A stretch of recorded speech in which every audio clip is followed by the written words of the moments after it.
Епа! 100-та епизода, почитувани дами и господа. Како сосеќаш, јас препонај преубо.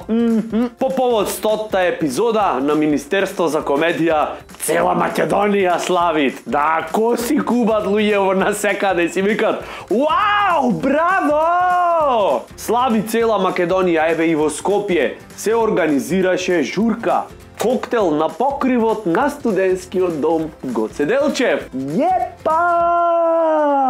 И после завршување на журката, на најдобрите студенти им беше овозможено да ги дојадат остатоците од коктелот. Намити. Тоа е се намерно. Концепшуале. Овие фраери веше организираат коктели, то намерно го прават. Нормално коктел организира и таму кај што се најгладни. Во суштината на проблемот треба да се навлези. За да немат фрлање на разни остатоци од коктелов. Немаат, кој ќе си студент, гладен, кој ќе си чечкалица, не пребираш? Тој приод, почитувани дами и господа, проблемот всрж треба да се реши. Кај што имат глад, таму земи, наручај се. Тоа е тој непокор. Журка на покрив на студентскиот дом Гоце Делчев. Шо е следно бе, фраери? Во народна кујна ке јајте кавијар и шампањ ке пиете чисто така за да се инспирира народот. Мислам, шо е следно од циклусот сарказам и иронија? Да се организират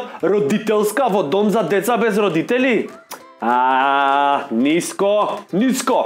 Не стварно мислам, докога планирате да најачате вака. О, хумани лидери наши, чисто така, информативно, си правиме муабет. За еден другар прашвам.